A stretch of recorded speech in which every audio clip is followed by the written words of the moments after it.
আসসালামু আলাইকুম listener, welcome to ভূতের জগৎ। আপনাদের সকলকে ভূতের জগতে শুভেচ্ছা ও স্বাগতম। আমি সাইমন শুরু করলাম সম্পূর্ণ নতুন একটি চ্যানেল। আশা করছি আপনারা সকলেই আমার পাশে থাকবেন। আপনারা সবাই হয়তো ভাবছেন রাসেল ভাইয়ের ভূত.com-এর মতো শুরু করলাম নাকি। বিষয়টা আসলে তেমনই, কিন্তু একটু ডিফারেন্ট আছে।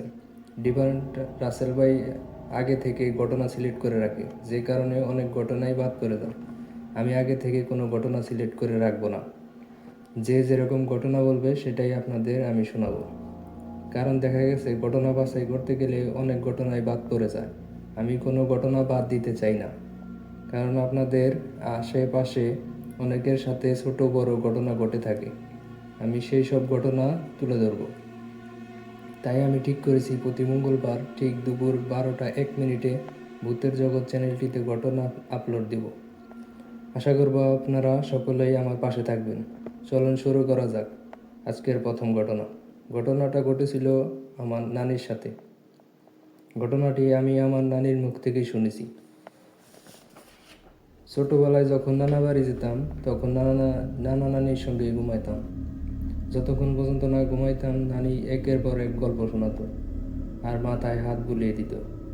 এরকমই একটা রাতে ছিল নানি গল্প বলছিল। বলতে বলতে একটা সময় নিজের সাথে ঘটে যাওয়া ঘটনা নানি বলতে লাগলো। নানি যেভাবে ঘটনাটি আমাকে বলেছিল আমি সেভাবেই আপনাদের সামনে উপস্থাপনা করার চেষ্টা করব। বলছে নানি। অভাবের তাড়নায় খুব ছোট বয়সেই বিয়ে হয়েছিল আমার। তখন বিয়ে কি তা ভালো করে বুঝিনি। তারপর নতুন বউ সেজে মনের মধ্যে অনেক আশা স্বপ্ন নিয়ে তো নানার বাড়িতে পা রাখলাম। কিছুদিন ভালোই কাটলো। নতুন বউ আসছে বাড়িতে, পাড়া প্রতিবেশী বাড়িতে আসে দেখার জন্য। এভাবেই দিনকাল যাচ্ছিল। কিন্তু সমস্যা শুরু হলো মঙ্গলবারের কোনো এক সন্ধ্যাবেলা থেকে। তার আগে তোকে বলি, তখন তোর বড় মা, তোর নানার দাদি বেঁচে ছিল, আমার দাদার শাশুড়ি। শুনেছিলাম তার সঙ্গে নাকি কিছু জিন থাকতো। সেই আমার দাদি শাশুড়ি আমাকে খুব কড়াভাবে বলে দিয়েছিল রাতের বেলায় একা একা ঘরের বাহিরে যাওয়া যাবে না, সন্ধ্যাবেলায় বাড়ির বাহিরে যাওয়া যাবে না, আর ভর দুপুর কোথাও যাওয়া যাবে না। আমি এগুলো মেনেই চলছিলাম, কিন্তু সমস্যা হয়ে গেল একদিন। তখন আমাদের বাড়িতে কোনো টিউবওয়েল ছিল না। আমরা পুকুরের পানি খেতাম এবং পুকুরের পানি দিয়েই রান্না করতাম। শুধু আমরা না, আমাদের আশেপাশের লোকজনও তখন পুকুরের পানি ব্যবহার করত। পুকুরটি ছিল আমাদের বাড়ি থেকে 2 মিনিটের পথ। আমি প্রতিদিন নিয়ম করে বিকেলবেলা কলস নিয়ে পানি আনতে যেতাম। ঠিক সন্ধ্যার আগে আবার পানি নিয়ে বাড়ি চলে আসতাম।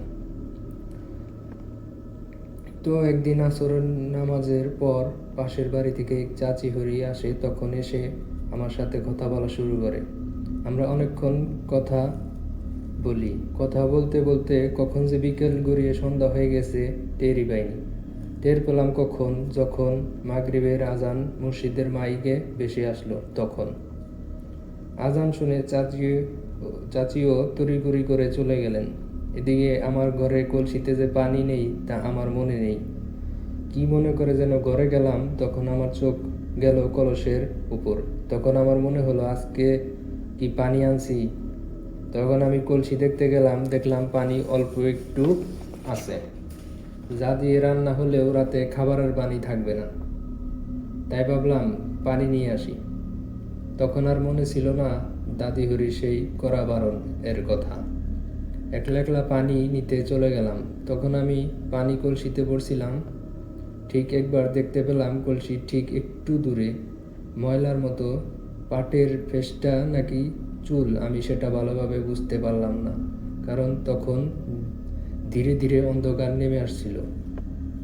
আবছা আলোতে দেখতে পেলাম ওই চুলের মতো কিছু পানির নিচে ডুবে গেল। ডুবে যাওয়ার সাথে সাথে পানিতে ঠিক ওইখানে ভুরভুরি কাটলো। যেমন কলসিতে পানি ভরার সময় শব্দ হয়, ঠিক তেমন। আমি তো পানি ভরছি, তারপর দেখলাম সেই চুলের মতো জিনিসটা আমার কলসির সামনে আর কলসিতে ঢুকে পড়ল। আমি ময়লা ভেবে কলসির ভিতরে হাত দিই। তখন আমার হাতে কিছু চুল আসে। আমি তা কিছুটা দূরে ফেলে দিই। যখনই আমি ওটা দূরে ফেলে দিচ্ছি তখনই দেখি আবার আমার কলসির সামনে জিনিসটা চলে আসলো। যেমন করে পানিতে সাপ চলাচল করে ঠিক ওইভাবে। এবার তো আমি একটু ভয় পাই। ঠিক তখনই দেখি ধোঁয়ার মতো কুণ্ডুলি কুণ্ডুলি পাকিয়ে আমার সামনে দাঁড়ালো এক পিশাচিনী। পিশাচটা অট্ট হাসি দিতে লাগলো। পিশাচটা দেখতে ছিল এরকম, চুল ছিল অনেক বড় বড় বড়, উস্কো খুস্কো, ঠিক পাঠের ফেস্টার মতো। সাদা একটা শাড়ি পরা ছিল। ও আমাকে দেখে হাসতেছিল। আমি ওটা থেকে কলস ফেলে রেখেই এক দৌড়ে ঘরে এসে দরজা লাগিয়ে দিই। ঠিক তার 2-3 মিনিট পরেই টিনের উপর ঝাপাঝাপি মনে হচ্ছিল ঘর ভেঙে ফেলবে। খুব চিৎকার করছিল, মনে হলো খুব রেগে গেছে। বেশ কিছুক্ষণ এভাবে চলার পর দরজায় দেখলাম আমার হরি আর দাদি হরির ডাক। আমার হরি ও দাদি হরি বোনের বাড়িতে গেছিল। আমি সঙ্গে সঙ্গে দরজা খুলে দিই। ঠিক তখন ওইটা চালের উপর থেকে চলে যায়, আর কোনো শব্দ পাওয়া যায় না। আমি তো ডরাইয়া একেবারে শেষ। আমি কোনো কথা বলতে পারছিলাম না, শুধু কাঁপছিলাম। এটা দেখে আমার দাদি হরি আমার বাম হাতের আঙ্গুলটা চেপে ধরে। তার কিছুক্ষণ পরেই বলে, আমি বুঝেছি কি হয়েছে আজকে ওর সাথে। আল্লাহ ওরে বাঁচিয়েছে। এ বলে আমার দাদি হরি আমার হরিকে বলে, বৌমা, এক গ্লাস পানি আর লবণ নিয়ে আসো। তখনও কিন্তু আমি কথা বলতে পারছিলাম না, এতটা ভয় আমি পেয়েছিলাম। তখন দাদি পানি আর লবণটা করে দিল। সেটাকে আমি কিছুটা স্বাভাবিক হলাম, কিন্তু তারপর দিন থেকেই আমার খুব জ্বর। আমার দাদি হরি কী করলো, বারে বসে তার জিন তার শরীরে হাজির হলো। আর আমার হরি তখন প্রশ্ন করলো, কি হয়েছে আমার ছেলের বউয়ের? তখন দাদির সঙ্গে থাকা জিনটা বলল, আমি ওকে হাজির করছি, ওকেই প্রশ্ন করো। তখন আমার দাদি হরি মনে মনে জানি কি পড়তেছিল। আমার হরি তখন চুপচাপ বসে সেটা দেখছিলাম। এভাবে কিছুক্ষণ চলার পর আমার দাদি হরি কিছুটা দুলতে লাগলো। এপাশ ওপাশ আস্তে আস্তে দুলার মাত্রাটা বেড়েই চলছিল, আর মুখ দিয়ে এরকম শব্দ করছিল। এক সময় দেখা গেল আমার দাদি হরি পাগলের মতো ছটফট শুরু করে দিল। মনে হচ্ছে যেন উনি উড়ে কোথাও চলে যাবে এমন। তখন আমার হরি ধমক দিয়ে বলল, ওই চুপচাপ বসে কথা বল, পাগলামি করবি না, উনি মুরব্বী মানুষ। আমার দাদি হরির কথা বলল। তখন ভারী গলায় খুব রাগী সুরে দাদি বলল, তোর ছেলের বউয়ের তো আজকে এখানে বসে থাকার কথা না, ওর তো থাকার কথা ওই পুকুরের পানির নিচে। বেঁচে গেছে রে, ও বেঁচে গেছে। শুধুমাত্র এই বুড়ির জিনদের কারণে ও বেঁচে গেছে। ওরা আমাকে আটকে রেখেছিল, আমি ওরে বাঁচতে দিব না, আমি ওরে মেরে ফেলব। তখন আমার হরি বলে, তুমি কেন ওকে মারতে চাইছো? তখন পিশাচটা বলে, সন্ধ্যার পর আমি ওই পুকুরে সাঁতার কাটি, আর ও ঠিক তখনই পুকুরে কলসি ফেলে আমাকে বিরক্ত করেছে, আমি ওকে মেরে ফেলবো। তখন আমার হরি বলে, না, মারা যাবে না, ও আমাকে নতুন বউ, ও তো বুঝে নাই, বুঝলে যাইতো না। তখন ও পিশাচটা মানে না, বলে, না, আমি ওরে ছাড়বো না। তখন আমার হরি আবার বলে, দেখ, এই মেয়ে কিন্তু আমার শাশুড়ির খুব আদরের, ওর কিছু হলে তোকে ছাড়বে না। তখন পিশাচটা, ঠিক আছে, আমি ওর ক্ষতি করব না, কিন্তু ওর আমাকে কথা দিতে হবে সন্ধ্যার পর আর কোনোদিন পুকুরের পানি নিতে আসবে না। তখন আমি বলি, আমি আর কোনোদিন সন্ধ্যার পর পানি নিতে পুকুরে যাব না। তখন পিশাচটা দাদির কাছ থেকে চলে যায়। তারপর দাদির সঙ্গে থাকা ভালো জিন দাদির কাছে আসে, আমাকে জার ফুঁক দেয় আর একটা তাবিজ, যা আমি আজও গলায় রেখে দিয়েছি। তারপর আমি আস্তে আস্তে ভালো হয়ে যাই, আর কোনো সমস্যা হয়নি। সমস্যা শুরু হয় আমার দাদি হরি মারা যাবার পর। আমার দাদি হরি যখন মারা যায়, ঠিক 1 কি 1.5 মাস পর আমার প্রচুর জ্বর আসে।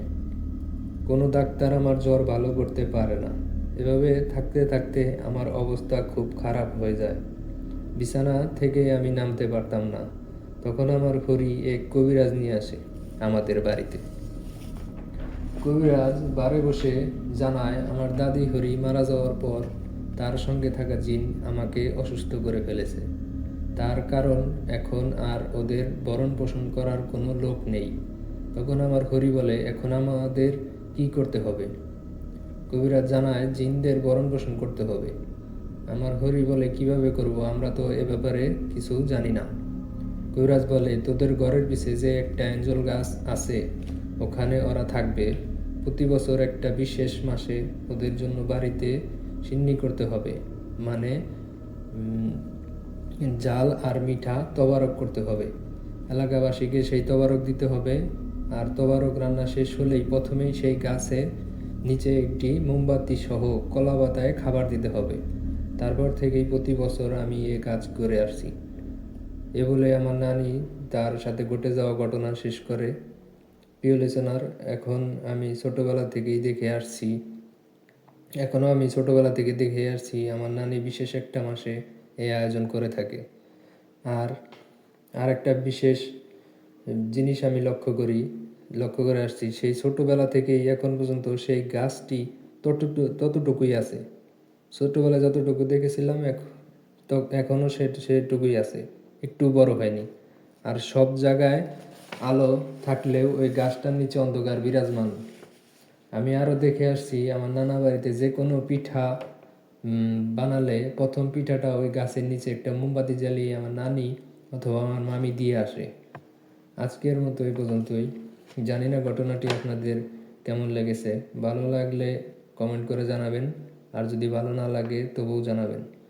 আমি বিদায় নিচ্ছি, আবার ফিরে আসব পরের মঙ্গলবারে নতুন ঘটনা নিয়ে। সে পর্যন্ত আপনারা ভালো থাকুন আর ভূতের জগতে আমাদের সঙ্গেই থাকুন।